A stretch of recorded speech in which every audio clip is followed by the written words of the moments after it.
In this video, we want to see how we can write a speech. Tuone kuti tingalembe bwanji speech pamaiso. Ndi tuone kuti style imoneka bwanji. Ndi without wasting much of our time, chambilira to write a speech, you need to have a plan. Ndi plan ikuthandiza kuti usaiwale zimene ukwenopanga include in your speech. So the first part of your plan, that's welcome remarks. Welcome remarks. So in welcome remarks, timakandi alendo eti ya kwalandira alendo, and you have to identify guest of honor. Guest of honor ndikuti mulendo olemekezeka pamwambo wanuwo ndi ndani. So let's say kuti atokhala MP, member of parliament, atokhala tingwelekeza dem, district education manager, you see, something like that.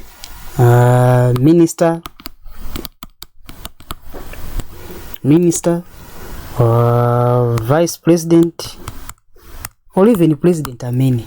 So you have to identify guest of honor. Ndi mwa banga identify mageza je kana ko bangenso identify other guests. Ndi kuti kuku ndingane kuti ochepera kuku kusiyana ndi guest, ndi kuti otsatira a guest of honor takhala ndani. Ngati ali MP ndi kuti you have councillors there, and some other guys, ndi kuti welcome remarks. Kenako number 2 timakhala ndi introduction. You have introduction. In introduction, iwe ukankhula wendi ndani, you have to introduce yourself. So introduce yourself. It's very important. Mukazipanga introduce aim of the event, oforogoze cholinga cha event yokuti ndi chani, ndikuti you have to include that. Kenako 3 mubode ndi mene muli ntchito kwambiri. It's like zonse zomwe zikuyenera kukhala mu event, anthu abwera kudzatani, akupindulapo chani, nanga inuyo amenepopo lese ndi function ina yake inuyo kuthandiza ndipo ndi yani, something like that. Zimene zimakhala mu body. And finally conclusion, makandi conclusion like kutsaziketi, ndikuti umumu ngati outro ukuyenera kuwatsazika anthu aja, wathokoze cholinga chimene akhale pa event ipo, wayamikira asiya zochita zawo kuja, wauza kuti munapatsa council function ina, they will come in large numbers as well. Ndi wayamikira kenako ndikutsazika zathera pompo kulibiza yours faithfully. Let's say you have been asked to write a speech. There is a function of a school plan of opening a new library.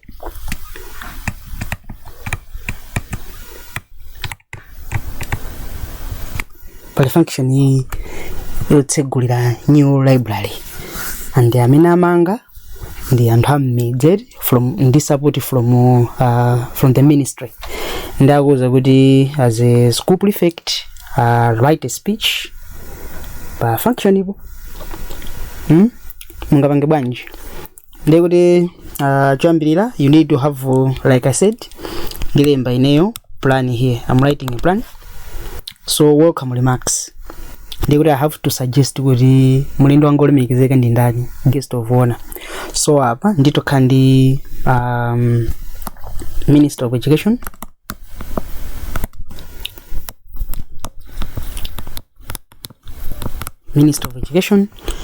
then ndinchula dzina Minister of Education, akaona labo ndani Honorable Mark C. Tembo. Mark C. Tembo, that's the Minister of Education. Kena kuotsatira ake atokhala ndani District Education Manager. Uperekanso dzina kandi Mr. Ndani, Mr. Bonongwe. You see, something like that. After demo, atokhala a counselor wachula dzina pakhale gendered kuzonena kuti Miss Mary nafuna ndembe dzina ijiwa Mary Chibwana tingolekeza choncho, and followed by ndani traditional authority. So you are going to write traditional authority wachulanso dzina, let's say Mr. Alikuti. You see, you can just suggest minor siana. And after this guy, village headman,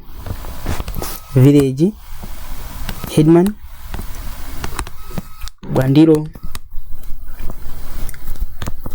mpanganso identify kwina ndi ndani, ndikuti the head teacher pa school pano, the head teacher Mr. Banda, kenako deputy head Mrs. Amos, ona ndikuti awawo ni magesi. Kenako staff members kuna kunomaliza distinguish guests, ladies and gentlemen, something like that. Kaplani kako kapambalipo choncho ndikuti wapanga plan kuti ukamafotokoza list yanthu iyende ngati chonchi. Yes, and kumapetoku gentlemen here, so ladies and gentlemen, kumapetoku umatoka ndi style sana kuzonea kuti all protocol observed yanjani zimene zimanidwa mu speech anthu zicha something like that. Ona ndewika mo tumakamba zoto pa tsegulidwa library. Kenako after writing izi welcome remarks okhala ndi ndani tingwerekeza purpose of the event kuti anthu abwera kudzatani oyamikira. Kenako amvetsera khale cheru choncho uzika mplan mwako muja, ukamaliza kulemba plan then ndi mujati matani we cross muzipanga cross. Komano make sure kuti in your plan wapanga include the purpose of the event, wauza anthu kuti abwera kudzatani. Komanso timakamba za library apa, iniyo mupindulapo chani ndi library yo, ma challenges omwe analipo before library, something like that mupanga include in your plan. Kenako yambene tsopano speech yako ndikuti order ndi omweyo unaika widget awa, it was just list kuti ukamalemba usaiwale ndi mutenga order omweja mulemba Minister of Education ndani mumaliza zonse kulemba bwino in order, distinguished guests and ladies and gentlemen, ndi ubwera tsopano dzina lako. Ine ndino wakuti kuyimira ma student anzanga ndikulandani nonse pa event ino pamene tikufuna kutsekulira yani new library. You see, ukamaliza zimene zozo kena tsopano ku body kumene kuli ntchito. Now ku body ku it's not a big deal, mufotokoza zijazi mavuto omwe analipo before library. You see, nanga library ikuthandizani bwanji mufotokoza. Komano niyo mupangapo chani kuti musamali library like zijazo chazo boma book something like that, ndikuti we are going to include in that library. Ndikuti icho mupange chimene mupange apa ndikuti mfundo imodzi ino paragraph, mfundo imodzi zimene mupange kuti library khalebe anzani napindule something like that, nanga kuteteza something like that. Komanso mavuto omwe analipo before library ndikuti paragraph usopa yokha yakwana. Komano you advise the style ine mine mathandiza kuti mukulemba report bebe guest of honor tima muchula mobweleza bweleza. Let's say ukuyamba paragraph ndikuti we can just say honorable minister, this library it's relevant, zimathandiza, it's a style which is used. Ndikuti katika mwapo ngati suna nchule kumayambiliroko, ngati kumayambiliroko suna nchule kuti honorable minister, you can just start writing your things kena kunkatika ni mundu kuzamuchula, zimathandiza, it's a style. Kunzaone pa nsonkhano paja katiki pali president ndena yaka kupanga deliver their speech, umaona nkatika ati akumuchula Mr. President, something like that. So that's what is needed during speech writing. Speech writing umalemba zinthu zoti ukuyankhula, right? So avoid kuti mwina pali malamulo like no, it's like speaking in writing. Yeah, speaking in writing. I think is a joke.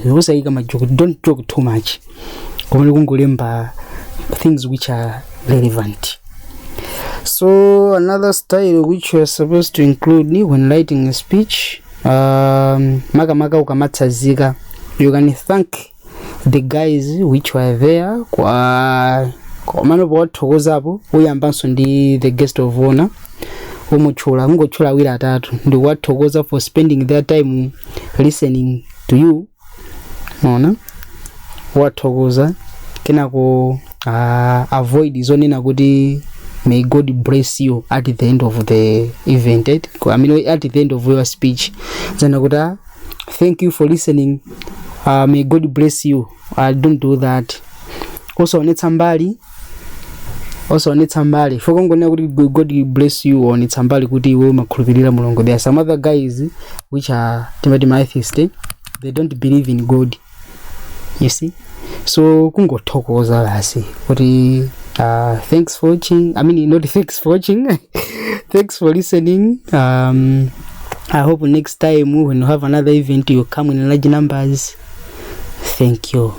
Satira pompo hapo ndi kuti zarani mwatana nayo speech. Avoid izinto zonetsa mbali, also onetsa chipani, also onetsa za chalichi. Be neutral when writing a speech. Bas, this is just a sample summary. Nikuti chachikulu yomwe ndakamba apa ni summary ndikuti mulemba mwaoka mu remarks from highest to lowest, ndiri from guest of honor kumatsika mpaka na mageza kumapeto. Komanso guest of honor kumamuchula now and again each and every paragraph. Komanso koposaposa mukamatsazika kwayamikira anthu aja kuti aunanga nthawi yawo asazochita zawo ndikumakumvetserani inuyo kumayankhula. Osaonetsa mbali, be neutral, kama sapota timu yanji, kaya ndinopemphera, kaya ndinachipani chanji, just be neutral. Basi ndikuti speech yani ata. Pomalizira penipeni, there is no yours faithfully. Speech imangota in suspense like that. So this is how you can write a speech. That's it for this video. Thanks for watching, and I wish you all the best.